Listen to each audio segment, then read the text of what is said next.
Assalamualaikum warahmatullahi wabarakatuh. Kami dari kelompok 5 akan menjelaskan SeaWorld Ancol. Pendahuluan. Indonesia memiliki pesona pariwisata yang luas dan besar. Dapat dilihat bahwa sejak awal terbentuk kabinet kerja yang baru, sektor pariwisata begitu dikagumi oleh pemerintah.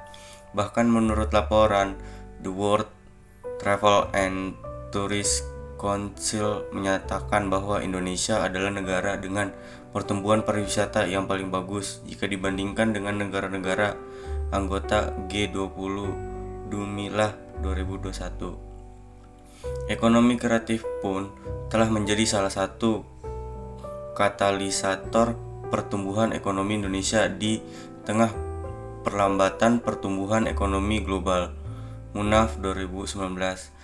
Salah satu tempat pariwisata terbaik di Jakarta yaitu SeaWorld. SeaWorld adalah sebuah oceanarium yang terdapat di dalam Taman Impian Jaya Ancol.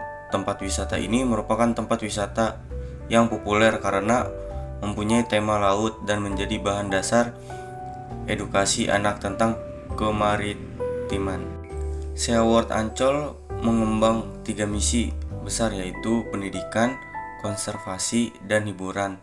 Tempat wisata ini berada di Jalan Londan Timur nomor 7 RW 10 Ancol, Kecamatan Pademangan, Jakarta Utara.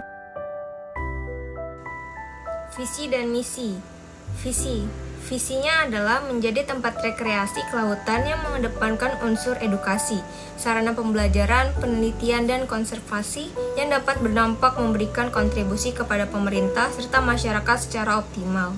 Misinya yaitu menjadi sarana edukasi seiring memberikan hiburan berkualitas dengan pelayanan prima sebagai tempat konservasi pelestarian dan pengembangbiakan biota laut.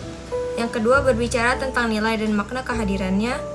SeaWorld Ancol ingin memberikan penyadaran akan pentingnya laut dalam kehidupan pada masyarakat, meningkatkan pengetahuan, menghadirkan konsep yang baru kepada pendidikan dengan konsep wisata kelautan. Yang terakhir, image yang diharapkan berada di benak pengunjung adalah di mana saat berkunjung, pengunjung merasakan dapat pengalaman baru tentang biota yang belum pernah dilihat sebelumnya. Bangunan akuarium SeaWorld tampil dengan unsur-unsur kelautan yang digarap dalam gaya festival, dengan garis-garis yang terkesan lentur dan warna-warna yang ceria. SeaWorld didirikan dengan konsep dasar negara maritim yang secara geografis lebih banyak terdiri dari perairan daripada daratan. Secara keseluruhan, sosok bangunan rekreasi yang mengambil artwork sebuah kapal ini memang terlihat impresif, mengambil bentuk setengah lingkaran yang meruncing ke atas dan didukung oleh detail-detail yang diadaptasi dari unsur-unsur kelautan.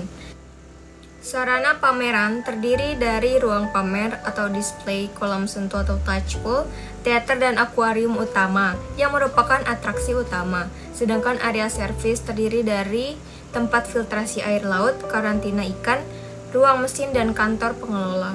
Dalam usaha memperkenalkan kehidupan biota yang hidup di alam, SeaWorld Ancol memiliki sekitar 7.300 ekor biota air tawar yang terdiri dari 48 jenis ikan, 1 jenis reptil, sampai biota perairan laut yang terdiri dari 11.500 ekor biota yang terdiri dari 138 jenis ikan dan avertebrata, serta 3 jenis reptil.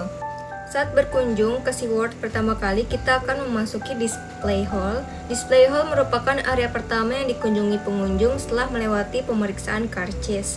Pada ruang pamer seluas 1.000 meter persegi, ini terdapat 12 akuarium yang berisi ikan-ikan hias dari perairan Indonesia dan sekitarnya.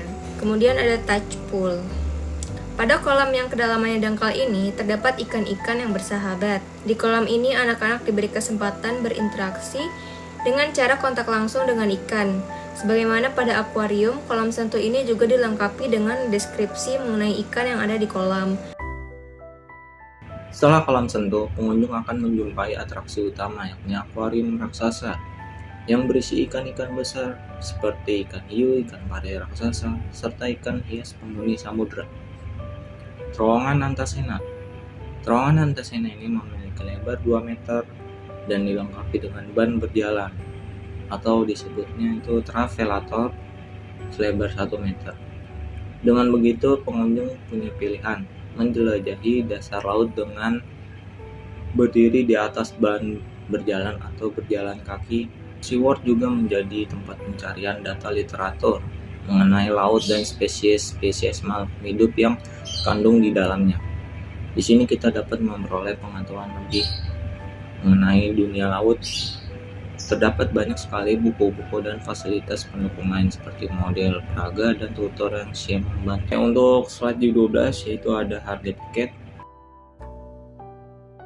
Filosofi logo SeaWorld Indonesia memiliki logo utama berupa logo benang hiu berwarna biru dan logo type SeaWorld Indonesia berwarna hitam seperti tampak pada gambar di atas. SeaWorld Ancol memilih maskot hiu sirip hitam yang diberi nama Sharky sebagai representasi karena hiu merupakan hewan yang identik dengan laut. Mayoritas orang takut akan hiu, padahal tidak semua hiu ganas seperti yang dibayangkan, dan hiu merupakan predator tertinggi di lautan atau disebut Lord of the Sea. Akan tetapi pada kenyataannya hiu tidak melompat dan tidak memiliki hubungan dengan ombak yang seharusnya berkorelasi dengan hewan lumba-lumba. Kemasan yang dihasilkan SeaWorld berupa merchandise original yang diproduksi oleh SeaWorld yang memiliki tema sama yaitu laut. Merchandise seperti boneka, gantungan kunci, pajangan, serta kaos yang memiliki gambar bahari. Produk yang dihasilkan bersifat integrable di mana jasa pelayan adalah utamanya. Sedangkan dari penggambaran rantai nilai maka aktivitas yang membawa barang dan mencapai konsumen dan dalam bentuk barang adalah produk-produk yang dijual di toko merchandise. Segmentasi dari SeaWorld yaitu di bagian psikografis ditujukan kepada target yang memiliki ketertarikan terhadap potensi bahari, mengetahui dan mempelajari hewan, khususnya hewan laut, serta tertarik terhadap edukasi interaktif di luar akademis untuk anak. Selanjutnya pada bagian demografis, pria dan wanita target yang berusia 26-35 tahun primer, 36-45 tahun sebagai sekunder, yang bekerja sebagai karyawan wirausaha atau ibu bapak berumah tangga dengan sosioekonomik status SES B, sudah berkeluarga dan mempunyai anak berusia 5-11 tahun. Selanjutnya pada bagian geografis, perancangan ini secara umum ditargetkan kepada seluruh masyarakat Indonesia. Akan tetapi target utama perancangan merupakan masyarakat dengan jangkauan dekat dengan SeaWorld Ancol yang berdomisili di daerah Jabodetabek. Selanjutnya pada positioning produk pada SeaWorld yaitu sebagai tempat rekreasi yang menyajikan edukasi tentang biota laut.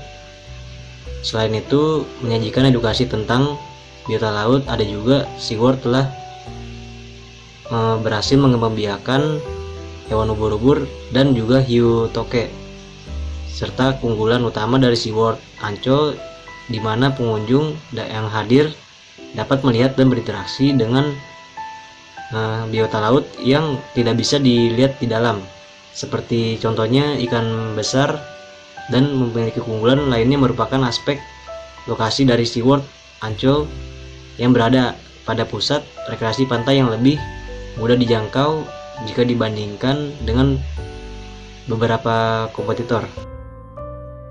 Analisis SWOT. Yang pertama adalah strength. Yang pertama dari strength yaitu lokasi prima. Lokasi menarik banyak pengunjung lokal dan internasional, menyediakan basis pelanggan yang signifikan. Yang kedua ada persembahan beragam. SeaWorld Ancol menawarkan berbagai atraksi termasuk pameran hewan laut, pertunjukan langsung, wahana, dan taman air. Yang terakhir ada infrastruktur Taman Impian Jaya Ancol. Taman Impian Jaya Ancol merupakan kompleks hiburan yang berkembang dengan baik dengan berbagai atraksi, hotel, restoran, dan fasilitas lainnya. Yang kedua ada awareness, persepsi publik negatif. SeaWorld sebagai merek telah menghadapi reaksi dan kontroversi yang signifikan secara global terkait perilaku terhadap hewan laut. Yang kedua adalah kekhawatiran etis. Penggunaan pertunjukan hewan hidup di SeaWorld Ancol dapat menghadapi kritik dan kekhawatiran tentang kesejahteraan hewan di penangkaran. Yang terakhir ada persaingan. Jakarta memiliki pasar hiburan yang kompetitif dengan berbagai taman hiburan, taman air, dan atraksi lainnya. Yang ketiga ada opportunity. Meningkatkan praktik kesejahteraan hewan. SeaWorld Ancol dapat fokus pada meningkatkan praktik kesejahteraan hewannya dengan berinvestasi pada habitat yang lebih besar dan lebih alami. Yang kedua ada memperluas atraksi non-hewan. Yang terakhir ada kolaborasi dan kemitraan. SeaWorld Ancol dapat membentuk kolaborasi dan kemitraan dengan organisasi konservasi lokal, lembaga pendidikan. Yang terakhir ada trade, tantangan peraturan. SeaWorld Ancol menghadapi peningkatan peraturan dan pengawasan terkait standar kesejahteraan hewan dan hiburan, mengubah preferensi konsumsi. Sikap konsumen terhadap penangkaran dan hiburan hewan sedang berkembang. Yang terakhir ada bencana alam.